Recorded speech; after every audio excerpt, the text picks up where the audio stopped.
Russia's peace map leaked and what it really means for Ukraine, Europe, and the world. Let me take you back to June 14, 2024, a date that, if you're paying attention, might mark a turning point in this war. That's when the Financial Times dropped a leaked Russian peace proposal map, allegedly shared with Western officials in April, outlining Moscow's terms for ending the war in Ukraine. The demands? Shocking, according to the headlines. Ukraine would have to cede nearly 20% of its territory, including not just Crimea and the Donbass, but also Kherson, Zaporizhia, and even parts of Kharkiv. Kyiv would have to abandon its NATO aspirations, demilitarize, and accept a permanent neutral status under Russian security guarantees.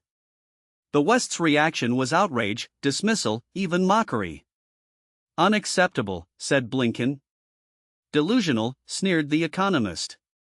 The message was Russia is overplaying its hand, and Ukraine must fight on. But here's the problem with that narrative: it's incomplete. And if we don't understand what's really happening here, we're sleepwalking into a disaster far worse than anything we've seen in Europe since 1945. I've spent the last 4 decades studying war, strategy, and the brutal calculus of great power politics. I've advised generals, testified before Congress, and watched empires make the same mistakes over and over. And what I see in this leaked map isn't just a set of demands, it's a window into how Russia views this conflict, how the West misreads it, and why we're on the brink of something far more dangerous than most people realize. So let's start by dissecting the official story, the one you've been fed, and then I'll show you what's actually going on beneath the surface. The official, what they want you to believe. The story goes like Russia, having failed to achieve its initial objectives in Ukraine, is now desperate. Its military is exhausted, its economy is straining under sanctions, and its people are growing restless. The leaked peace map? A bluff. A last-ditch effort to salvage something from a war it's losing. The West, meanwhile, is united, resolute, and committed to Ukraine's victory, defined as the full restoration of its 1991 borders, including Crimea. The message from Washington, Brussels, and Kyiv is Russia must be defeated, its aggression punished, and Ukraine's sovereignty restored. Anything less would reward Putin's imperialism and embolden future dictators. The data seems to support this. The Ukrainian counteroffensive in 2023, while slow, made gains in the south. Western military aid, $175 billion and counting, has kept Kyiv in the fight. Russia's economy, despite sanctions, has adapted, but its long-term prospects look grim. The Institute for the Study of War, a go-to source for many in the Pentagon, has repeatedly argued that Russia is running out of steam. Even some Russian military bloggers, usually reliable cheerleaders for the war, have started grumbling about incompetence and corruption in the high command. The political messaging is just as clear. President Zelensky has framed this as an existential struggle, not just for Ukraine, but for the entire rules-based international order. NATO has exited, with Finland and Sweden joining the alliance. The EU has fast-tracked Ukraine's membership talks. And in Washington, both parties, despite their differences, have largely rallied behind the idea that America must support Ukraine for as long as it takes. But there's a problem with this narrative. It ignores 3 critical. 1. Russia is not losing this war, at least, not in the way the West thinks. 2. The West's unity is far more fragile than it appears. 3. The peace map isn't just a bluff, it's a preview of Russia's long-term strategy. Let me break this down. Deconstructing the what's really happening. 1. Russia is winning the war it wants to fight. The first mistake the West makes is assuming that Russia's goals in Ukraine are the same as they were in February 2022. They're not. Back then, Moscow's plan was a quick decapitation strike, take Kyiv, install a puppet government, and force Ukraine into neutrality. That failed spectacularly. But since then, Russia has adapted. It's no longer fighting for regime change. It's fighting for territory, specifically, the land bridge to Crimea, control of the Sea of Azov, and a buffer zone that makes future Ukrainian offensives against Russian-held areas nearly impossible. And by that measure, Russia is winning. Let's look at the numbers. Since the start of the war, Russia has occupied roughly 18% of Ukraine's pre-2014 territory. But more importantly, it has consolidated control over strategically critical areas. The Donbass is now effectively a Russian protectorate. Kherson and Zaporizhia, while still contested, are increasingly integrated into Russia's administrative and economic systems. Crimea, which the West insists must be returned, is now more secure than at any point since 2014. The Kerch Strait Bridge, a critical supply line, has been repaired and fortified. And the Russian Black Sea Fleet, once vulnerable to Ukrainian drone strikes, has adapted, using new tactics to maintain dominance in the northwestern Black Sea. Meanwhile, Ukraine's much-hyped 2023 counteroffensive failed to achieve its primary objectives. Despite billions in Western aid and the best efforts of Ukrainian forces, they were unable to break through Russian defenses in Zaporizhia. The reasons? Minefields, layered fortifications, and a Russian military that has learned from its early mistakes. The Ukrainians took heavy losses. Some estimates suggest up to 70,000 casualties in the first 6 months of the counteroffensive alone. And while the West points to Ukraine's successes in sinking Russian ships and striking deep into occupied territory, these are tactical victories, not strategic ones. The truth is, Russia is playing a long game. It doesn't need to conquer all of Ukraine. It just needs to make sure that what's left of Ukraine is too weak, too divided, and too dependent on the West to ever pose a real threat. And right now, that's exactly what's happening. 2. The West's unity is a myth. The second flaw in the official narrative is the idea that the West is united behind Ukraine's victory. It's not. Not even close. Let's start with Europe. The EU has committed €50 billion in aid to Ukraine, but that money is drying up. Hungary has blocked further funding. Slovakia's new government has called for an end to military support. Even Germany, the backbone of European defense, is wavering. Chancellor Scholz, facing pressure from his own party and a rising far-right opposition, has been reluctant to send long-range missiles or advanced tanks. And in France, Macron's talk of sending troops to Ukraine was met with horror not just from Moscow, but from Berlin, Rome, and even Washington. Then there's the United States. The $61 billion aid package passed in April 2024 was a temporary reprieve, but it's not a long-term solution. The Biden administration is facing a perfect war-weary public, a Republican Party increasingly hostile to Ukraine funding, and a presidential election that could bring Donald Trump or someone like him back to power. Trump has already said he'd end the war in 24 hours, and while he hasn't specified how, his past comments suggest he'd push for a negotiated settlement on terms favorable to Russia. Even within the Biden administration, there are deep divisions. The State Department and the Pentagon are at odds over strategy. The CIA and the military intelligence community have different assessments of Ukraine's chances. And the White House itself is torn between its ideological commitment to Ukrainian victory and the political reality that the American people are tired of endless wars. The result? A policy that's increasingly incoherent. The US is sending just enough aid to keep Ukraine in the fight, but not enough to actually win. It's arming Ukraine with advanced weapons, but with restrictions that prevent them from being used effectively. And it's talking tough about Russian defeat, while quietly signaling to Moscow that it's open to negotiations, just not yet. This isn't unity. It's paralysis. 3. The peace map isn't a bluff, it's a trial balloon. Now, let's talk about that leaked peace map. The West wants you to believe this is just another Russian propaganda stunt, a way to test Western resolve, to sow division, to buy time. But that's a dangerous misreading. Here's what's really going: Russia is serious about these terms. Not because it thinks the West will accept them today, but because it believes that, over time, the West will have no choice but to accept something very close to them. Think about it. Russia's demands aren't arbitrary. They're based on 3 core. 1. Territorial control. Russia wants to keep the land it has taken, not just because of historical claims or imperial nostalgia, but because it needs a defensible buffer. Crimea is non-negotiable, it's Russia's only warm water port on the Black Sea. The Donbass is a strategic industrial hub. And the land bridge to Crimea ensures that Ukraine can never cut off Russian supply lines again. 2. Neutrality. Russia doesn't just want Ukraine out of NATO. It wants Ukraine to be permanently neutral, with no foreign military bases, no Western trainers, and no access to advanced weapons systems. This isn't just about security, it's about ensuring that Ukraine can never again become a Western proxy.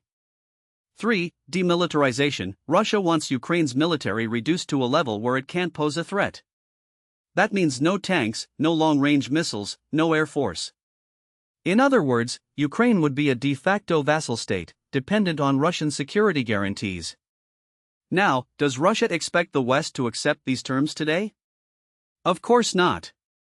But it's betting that, as the war drags on, as Western aid dries up, and as Ukraine's position weakens, the West will eventually come to the table, and when it does, Russia will be in a much stronger position to dictate terms. And here's the Russia has already signaled that it's willing to negotiate. In December 2023, Putin said he was ready for talks based on the realities on the ground. In March 2024, he repeated that offer, adding that Russia would not freeze the conflict indefinitely. The West dismissed these statements as propaganda. But what if they weren't? What if Russia is playing a different game entirely? What if, instead of trying to win a decisive military victory, it's trying to outlast the West, to wear down Ukraine's defenses, to fracture Western unity, and to force a negotiated settlement on its terms? If that's the case, then the peace map isn't a bluff. It's a roadmap. The broader geopolitical why this war was never just about Ukraine. Now, let's out. Because this war isn't just about Ukraine. It's about something much the future of the international order. For the last 30 years, the United States has operated under a simple that it can maintain global hegemony indefinitely. That it can ex-de NATO to Russia's borders, contain China's rise, and enforce a rules-based order without consequence. That it can intervene in conflicts halfway across the world, overthrow governments, and reshape entire regions in its image, and that no one will push back. Russia's invasion of Ukraine was the first major challenge to that assumption. And the West's response, the sanctions, the military aid, the moral outrage, was an attempt to reassert its dominance. But here's the world is changing. And the US is no longer the only superpower. Let's talk about the three great powers shaping this: the US, Russia, and China. And let's be clear about their objectives. The united, the last hegemon. America's goal in Ukraine is to weaken Russia, to prevent a Russian victory, and to maintain its dominance in Europe. But it's not just about Ukraine. It's about sending a message to: if you invade Taiwan, this is what will happen to you. The problem? The US is overstretched. It's fighting a proxy war in Ukraine while trying to contain China in the Pacific, manage crises in the Middle East, and maintain its global network of alliances. And it's doing all of this with an economy that's increasingly dependent on debt, a military that's struggling to recruit, and a political system that's more divided than at any point since the Civil War. The US still has the world's most powerful military. But power isn't just about weapons. It's about will. And right now, the American people are tired of war. They're tired of sending their sons and daughters to fight in conflicts they don't understand. They're tired of watching their tax dollars go to foreign wars while their own infrastructure crumbles. And they're increasingly skeptical of the idea that America should be the world's policeman. That's why the US is in a bind. It can't afford to lose in Ukraine, but it can't afford to win either. Because a Ukrainian victory would require a level of commitment that the American people aren't willing to sustain. And a Russian victory would be a humiliation that the US can't accept. So what does the US do? It kicks the can down the road. It sends just enough aid to keep Ukraine in the fight, but not enough to actually win. It talks tough about Russian defeat, but it avoids direct confrontation. And it hopes that, somehow, the problem will solve itself. That's not a strategy. That's wishful thinking. The revisionist power. Russia's goals are more straightforward. It wants to reassert itself as a great power. It wants to push back against NATO action. And it wants to ensure that Ukraine never becomes a Western military outpost. But Russia isn't just fighting for Ukraine. It's fighting for its survival. Because if Ukraine joins NATO, Russia's entire western flank becomes vulnerable. Its Black Sea fleet is trapped. Its strategic depth disappears. And its ability to project power into Europe is crippled. That's why Russia is willing to pay a heavy price for this war. It's not just about land. It's about security. And in the brutal logic of great power politics, security often comes at the expense of others. Russia also knows something that the West refuses to. Time is on its side. The longer this war drags on, the more the West's unity fractures. The more Ukraine's economy collapses. The more the American public loses interest. And the more Russia's position improves. That's why Russia isn't in a hurry. It's playing the long game. And right now, it's winning. The silent beneficiary. Then there's China. And here's where things get really interesting. China isn't directly involved in this war. But it's the biggest beneficiary. Because every dollar the US spends in Ukraine is a dollar it can't spend in the Pacific. Every missile it sends to Kiev is a missile it can't use against Beijing. And every moment the US is distracted by Europe is a moment China can use to strengthen its position in the South China Sea, to pressure Taiwan, and to build its own sphere of influence. China has also learned from Russia's mistakes. It's seen how the West responds to aggression. It's seen the limits of sanctions. And it's seen how difficult it is to defeat a determined adversary, even with overwhelming military superiority. That's why China is playing a different game. It's not invading Taiwan, at least, not yet. Instead, it's slowly tightening the noose. It's increasing military pressure. It's isolating Taiwan diplomatically. And it's waiting for the right moment to strike. And when that moment comes, the US will be in an even weaker position than it is today because it will have spent the last decade fighting a proxy war in Europe while China built the world's largest navy. The military, why this war won't end soon. Now, let's talk about the military situation. Because the longer this war drags on, the more dangerous it becomes. Right now, the front lines are frozen.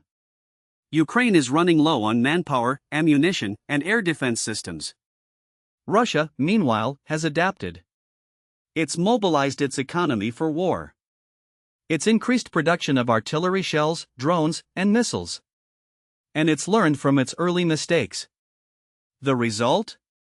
A stalemate. But not the kind of stalemate that leads to peace. The kind that leads to escalation. Here's 1. Ukraine can't win without more Western aid, and that aid is drying up. The US aid package passed in April 2024 was the last major tranche. Europe is struggling to fill the gap. And even if more aid comes, it won't be enough to break Russian defenses. 2. Russia can't win without more mobilization. Russia has already mobilized 300,000 troops. But to achieve a decisive breakthrough, it would need to mobilize another 500,000 or more. And that's politically risky.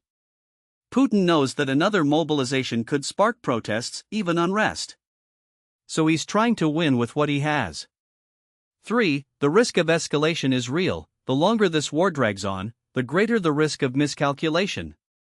A Ukrainian strike on Russian soil. A Russian attack on a NATO supply line. A drone hitting a nuclear power plant. Any of these could spiral out of control. And let's not forget the nuclear dimension. Russia has repeatedly threatened to use tactical nuclear weapons if its existence is threatened. The West dismisses these threats as bluster. But what if they're not? What if, in a moment of desperation, Putin decides to escalate to de-escalate? This isn't just a theoretical risk. It's a real one. And the longer this war goes on, the greater the chance of something catastrophic happening. The domestic political why no one in Washington wants to talk about peace. Now, let's talk about the politics. Because this war isn't just about geopolitics. It's about domestic power. In Washington, no one wants to be the one to say, maybe we should negotiate. Because in the current political climate, that's the equivalent of treason. Let's break it. The Biden trapped by its own rhetoric. President Biden has framed this war as a battle between democracy and autocracy. He's compared Putin to Hitler. He's called for Russia's defeat. Now, what most people don't realize is that this kind of moral framing isn't just bad policy, it's politically suicidal. Once you've staked your entire foreign policy on the idea that compromise equals appeasement, you've backed yourself into a corner where the only acceptable outcome is total victory. And total victory, in this case, is a fantasy. The Biden administration knows this. The Pentagon knows this. The intelligence community knows this. But no one in power can say it out loud because the political cost is too high. Let me explain why this matters. In 2022, when the war was still fluid and Ukraine had momentum, the US could have pushed for negotiations from a position of relative strength. Instead, Washington doubled down on the idea that Ukraine could win outright, flooding the country with weapons and cash while refusing to engage in serious diplomacy. By the time the reality of Russian resilience became undeniable, by late 2023, when Ukrainian counteroffensives stalled and Russian defenses hardened, the administration was already too invested in the narrative to pivot. Now, in 2024, we're left with a war that can't be won, a peace process that can't be started, and a political class in Washington that would rather let the conflict drag on indefinitely than admit it made a mistake. Here's the uncomfortable: the Biden administration's refusal to negotiate isn't about Ukraine's sovereignty or democracy. It's about domestic politics. The president's team knows that if they push for peace talks, they'll be accused of selling out Ukraine, of being weak on Russia, of repeating the mistakes of Munich 1938. And in an election year, that's a risk they're not willing to take. So instead of leading, they're following the hawks in Congress, following the think tank crowd that profits from endless war, following the media narrative that equates any hint of compromise with surrender. But the problem isn't just Biden. It's the entire Washington establishment. Take the Republicans. You'd think they'd be the ones pushing for a more realistic approach, given their traditional skepticism of foreign entanglements. But no. The GOP is just as trapped in its own rhetoric. The party that once criticized nation-building now demands that the U.S. stay the course in Ukraine indefinitely, no matter the cost. And the few voices calling for a negotiated settlement, like Senator Rand Paul or Representative Matt Gaetz, are drowned out by the warhawks who see this conflict as a way to weaken Russia and NATO's influence. Now, let's talk about the military implications of this stalemate.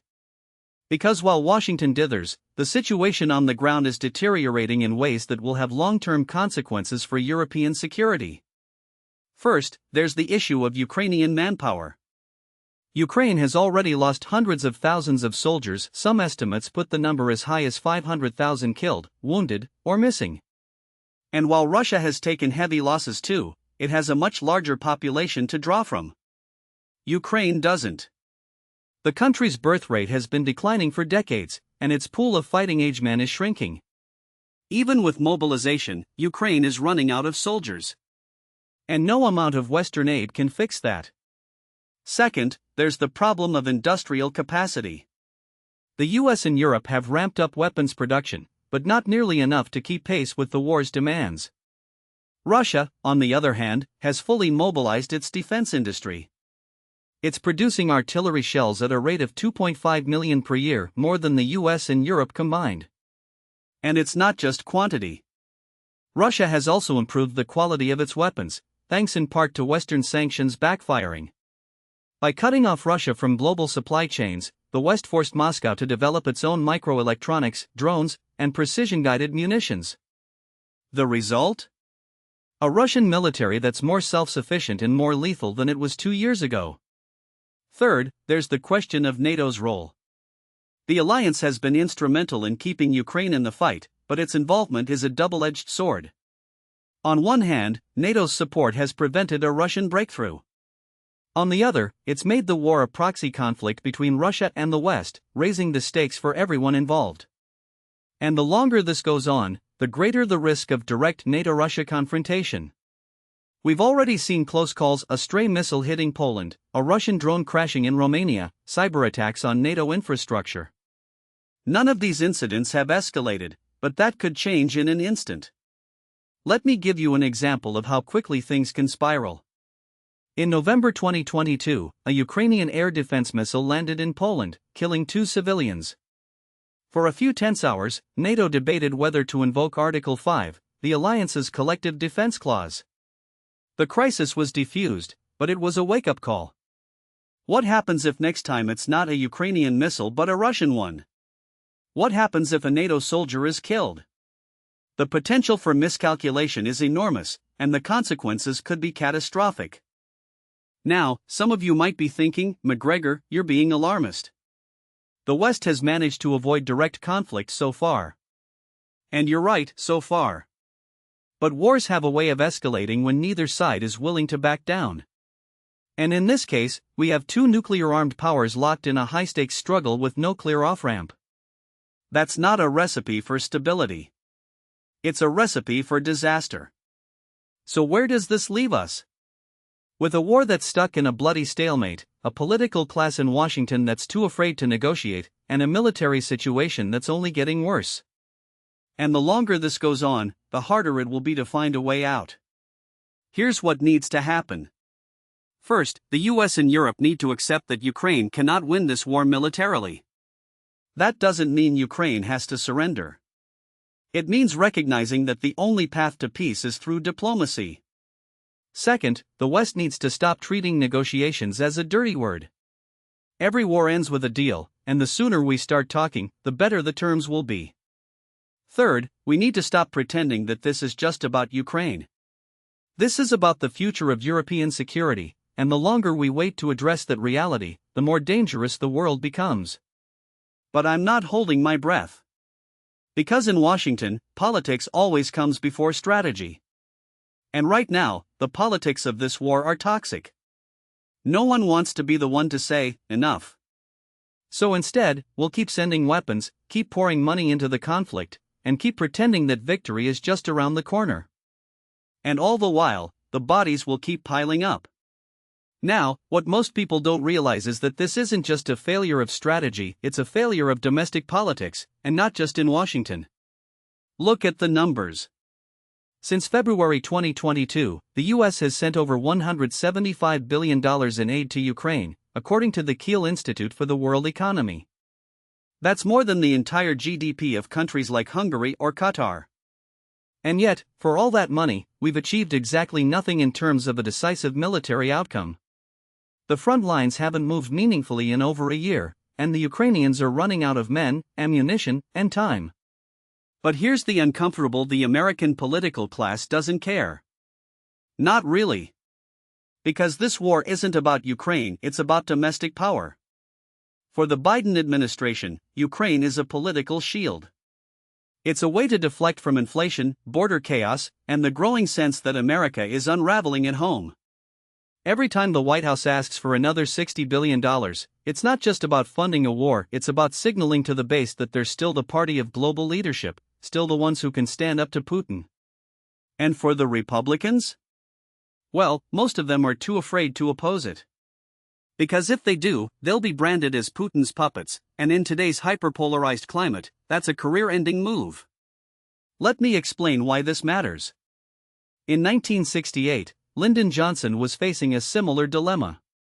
The Vietnam War was going nowhere, the body bags were piling up, and the American public was turning against him. But Johnson couldn't bring himself to admit defeat. Why? Because he feared it would destroy his legacy. So he doubled down, escalated the bombing, and set the stage for Nixon's disastrous peace with honor exit. Sound familiar? We're watching the same playbook unfold today, only this time, the stakes are even higher because we're dealing with a nuclear-armed Russia.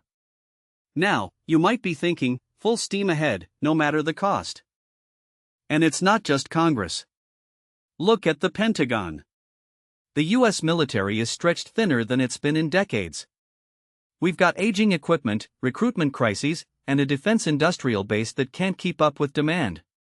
Yet instead of focusing on modernizing our own forces, we're shipping billions in hardware to Ukraine, much of which is being destroyed or captured by the Russians. In 2023 alone, the Ukrainians lost over 700 armored vehicles, according to Oryx, an open-source intelligence group. That's more than some NATO countries have in their entire inventories. And what do we get in return? A war that's grinding on with no end in sight. Here's another angle: most people, this war is reshaping American politics in ways we're only beginning to understand. The 2024 election is shaping up to be a referendum on Ukraine, whether the candidates want it to be or not. Trump has already signaled that he'd push for negotiations if he wins. Biden, on the other hand, is all in no matter how bad things get. But what happens if the war is still raging in November? What happens if the Ukrainians launch another failed offensive, or if the Russians break through in Donbass? The American public is already souring on the conflict. A Pew Research poll from January 2024 found that only 31% of Americans believe the U.S. is providing the right amount of support to Ukraine, down from 42% a year earlier. That's a dangerous trend for an administration that's staked its foreign policy on this war. And let's not forget Europe. The continent is fracturing over Ukraine, and it's not just Hungary or Slovakia anymore. Germany's economy is in freefall, its industrial base is collapsing, and its people are furious over the energy crisis. France is dealing with its own domestic unrest, and even Poland, once Ukraine's biggest cheerleader, is starting to have second thoughts. The European Union just approved another €50 billion aid package, but how long can they keep this up? The European public is exhausted, and the far right is gaining ground in every election. If the war drags on, the political backlash could be severe. So where does this leave us? With three possible scenarios, none of them good. The first is the status quo: endless war, endless funding, endless stalemate. The Ukrainians keep fighting, the Russians keep grinding them down, and the West keeps pretending this is sustainable. The second scenario is a Ukrainian collapse. Maybe the Russians break through in the next offensive, or maybe the Ukrainians simply run out of men and material. Either way, the result is a humiliating defeat for the West, a triumphant Russia, and a Europe that's left to pick up the pieces. The third scenario is the most direct: NATO intervention. If the Ukrainians start losing badly, the pressure to do something will become overwhelming. And if NATO troops or pilots get involved, we're looking at a potential nuclear exchange. Now, I've been in enough war rooms to know that no one wants that third scenario. But here's the thing about wars: they have a logic of their own. Once you start down a path, it's hard to turn back. And right now, we're on a path that leads to either defeat or escalation. Neither is acceptable. The only way out is diplomacy, but diplomacy requires leadership. And right now, we don't have it. In Washington, the political class is too busy playing partisan games to see the bigger picture. In Europe, the leaders are too weak to challenge the status quo. And in Kiev, Zelensky is too invested in victory to consider compromise. That leaves us with a war that's going nowhere, a world that's becoming more dangerous by the day, and a future that's increasingly uncertain. So what's the solution? It's simple, really. The US needs to stop pretending that this war can be won on the battlefield. We need to start talking to the Russians not from a position of weakness, but from a position of strength. We need to make it clear that we're willing to negotiate, but only if the terms are reasonable. And we need to do it before it's too late. But I'm not optimistic. Because in Washington, politics always trumps strategy. And right now, the politics of this war are toxic. No one wants to be the one to blink first. So we'll keep sending weapons, keep pouring money into the conflict, and keep pretending that victory is just around the corner. And all the while, the bodies will keep piling up.